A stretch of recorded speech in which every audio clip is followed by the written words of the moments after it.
Cette ambiance devant la maison des artisans de Bamako, la capitale malienne, contraste peu avec le décor à l'intérieur. Les couloirs, habituellement trop étroits pour les nombreux visiteurs, sont devenus quasi déserts. Seules, quelques personnes semblent guetter l'arrivée d'un visiteur curieux ou d'un acheteur potentiel.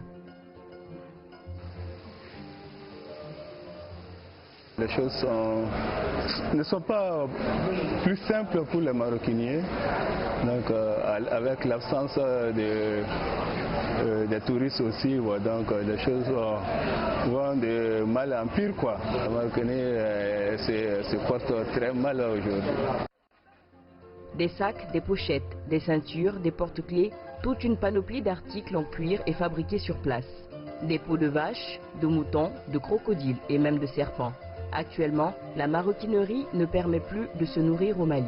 Les touristes étrangers, qui constituent la majorité des clients, se raréfient. La principale difficulté à laquelle nous sommes confrontés est le manque de la clientèle. Et cela n'a pas commencé cette année ni l'année passée. Les clients se font rares depuis 2012.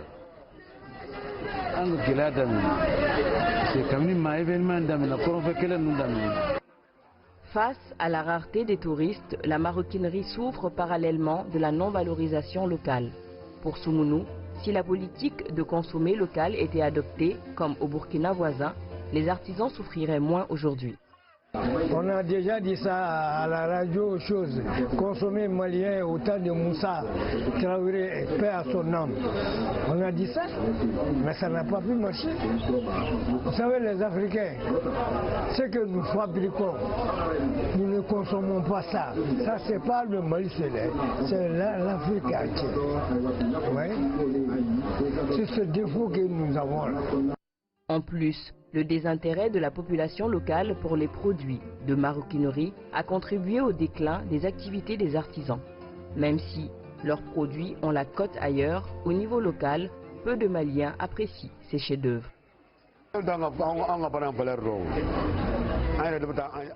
Les Maliens ne connaissent pas la valeur de nos produits. Si c'était le cas, ils n'iraient pas acheter les friperies d'ailleurs. Nos produits sont très prisés en Europe et ce n'est pas tout le monde qui peut se les offrir.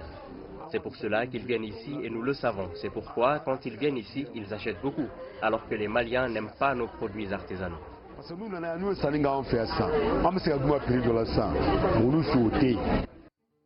Venue réparer son sac d'étudiante, Madoussou est l'une des rares clientes qui ont un petit service à demander aux artisans.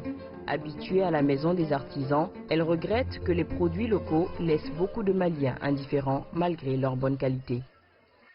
Ces chaussures, je dirais, sont les meilleures. En plus, ce sont de bonne qualité, sans mentir. Enfin, surtout leurs sacs. Ces sacs sont meilleurs. Ouais. En plus, ça nous rappelle la tradition en fait. Mais rares sont les gens qui viennent ici.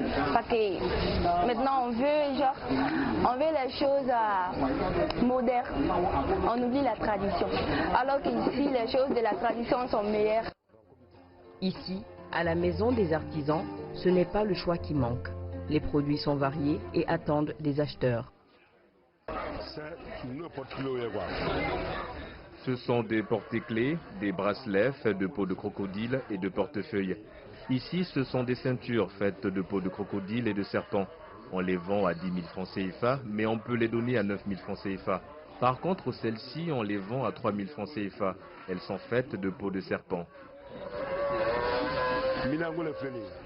Des articles qui resteront accrochés jusqu'au retour probable des touristes. Une probabilité trop mince compte tenu de l'insécurité. Plusieurs régions du Mali sont sous la menace permanente de groupes terroristes. Les attaques répétées ont fini par installer une psychose générale de Tombouctou à Bamako. C'est la rébellion du Nord qui est à la base de tout cela. Mais malgré cela, les touristes africains venaient, mais maintenant, même eux, nous ne les voyons plus. Et comme si cela ne suffisait, le coronavirus est venu exacerber la situation. Tout est à l'arrêt et rien ne va plus ici. À cause de l'instabilité due au terrorisme, le Mali est déclaré zone rouge pour les visiteurs étrangers. Une situation qui n'augure pas des lendemains prospères pour les artisans. Notre pouvoir d'achat est rehaussé par la présence des touristes. Alors que, vous voyez, avec le problème du nord, du centre, du Mali, les touristes se font rares, ce n'est pas facile. Bon, les artisans, ils se demandent même de quoi demain serait fait. Donc ça ne donne pas une bonne perspective.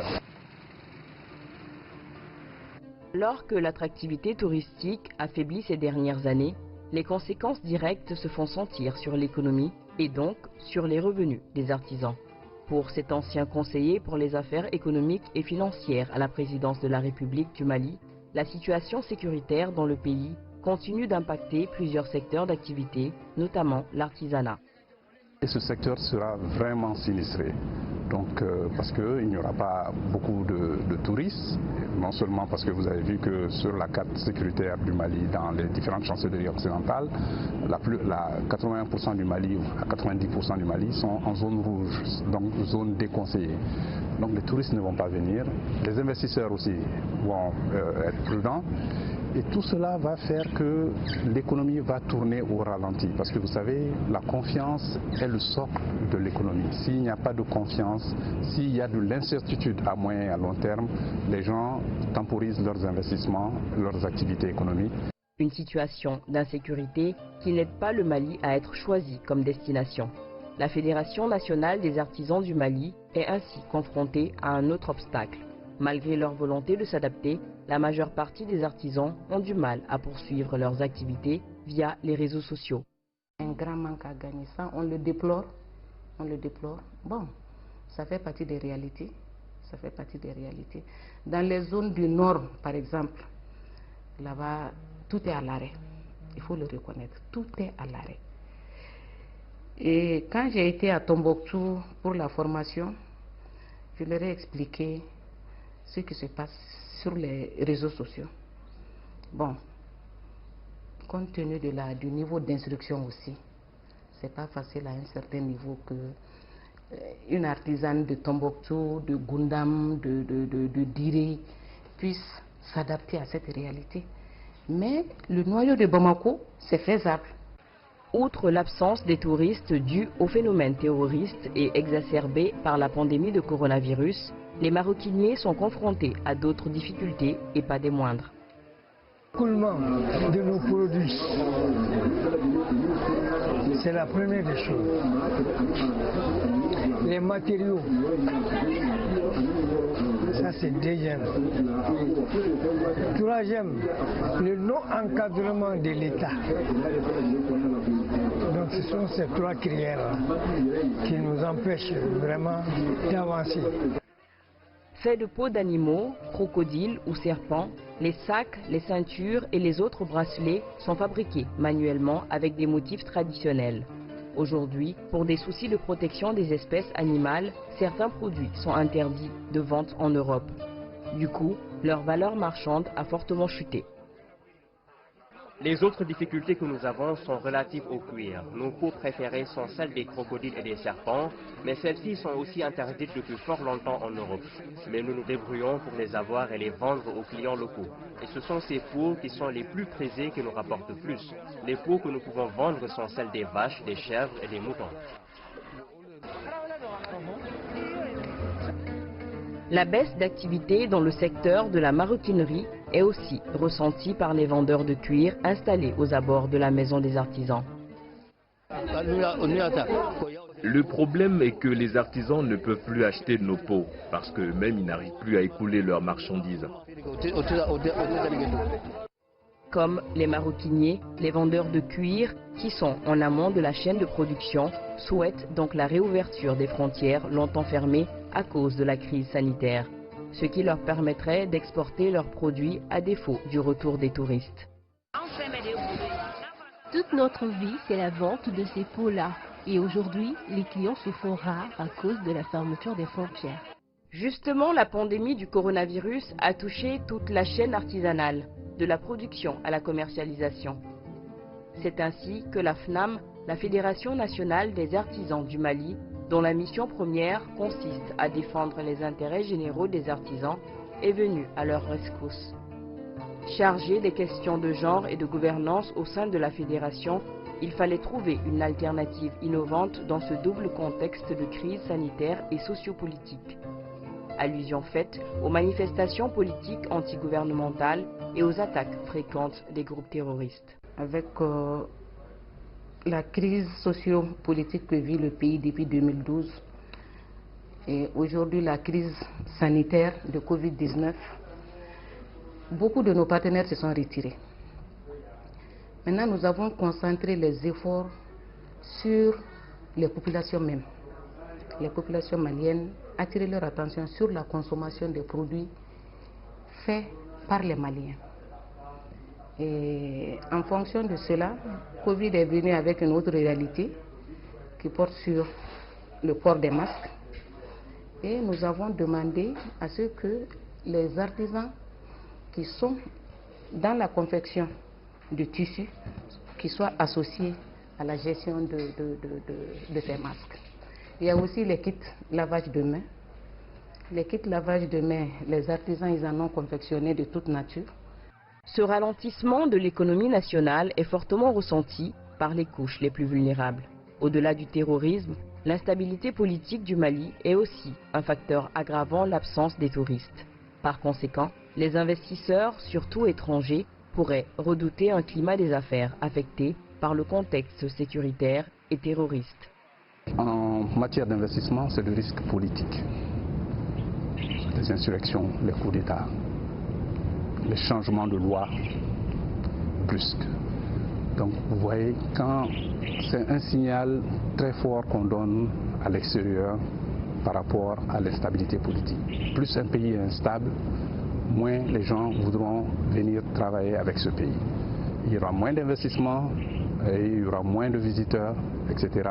Et il y aura moins de confiance envers ce pays. Donc ce que je demande vraiment, que nous stabilisions cette situation politico-sociale. Au Mali, dans le secteur informel, les hommes et les femmes travaillent, mais les gens qui sont les plus vulnérables, ce sont les femmes et les jeunes. Donc y compris dans le secteur de la maroquinerie. Face à ces nombreuses difficultés, l'idéal semble résider dans la promotion durable de la commercialisation sur Internet. Puisque les plateformes d'échange d'expériences entre ces acteurs sont inexistantes à cause de la crise sanitaire, la Fédération nationale des artisans du Mali estime que le recours vers le e-commerce s'impose pour les artisans. Cependant, ce moyen de vente n'est pas accessible à tous. Dans le temps, il était plus facile pour un artisan de se déplacer de pays en pays avec ses produits, avec les foires. Mais aujourd'hui, cela n'est plus facile. Donc, les produits sont exposés sur les différents sites internet et les clients font leurs commandes. Et en fonction de ces commandes, l'artisan l'exécute, on envoie et la personne aussi paye ce qu'il doit payer à l'artisan. Sauf que nous nous limitons seulement à la mise en relation. Le reste de la transaction, c'est entre l'artisan et son client. Mais nous attirons l'attention des artisans sur le fait de faire beaucoup attention parce que les arnaqueurs aujourd'hui, c'est une multiplication. On assiste à ça et nous sommes impuissants. Mais nous attirons l'attention des artisans de faire beaucoup attention. La personne envoie l'argent, toi tu confectionnes, tu envoies. Et en fonction des observations, les produits, il y a la possibilité de l'adapter aux vœux de la clientèle. Mais on n'envoie pas le produit sans avoir perçu quand même les ressources financières. Ça, nous insistons beaucoup là-dessus avec les artisanes et les artisans. Selon le ministère malien de l'artisanat et du tourisme, l'artisanat apporte une contribution nationale de 12 à 15% au produit intérieur brut du pays. Ce secteur emploie 40 à 46% de la population active, dont 52% de femmes réparties entre 12 corps de métiers d'artisanat et d'art, dont la maroquinerie. Générateur de revenus et de ressources, l'artisanat a déjà injecté des dizaines de milliards dans l'économie malienne. Des chiffres qui remontent cependant à une décennie avant 2011, l'année où a éclaté la rébellion Touareg au nord, suivie du coup d'État de 2012 et des conséquences qui ont alors suivi.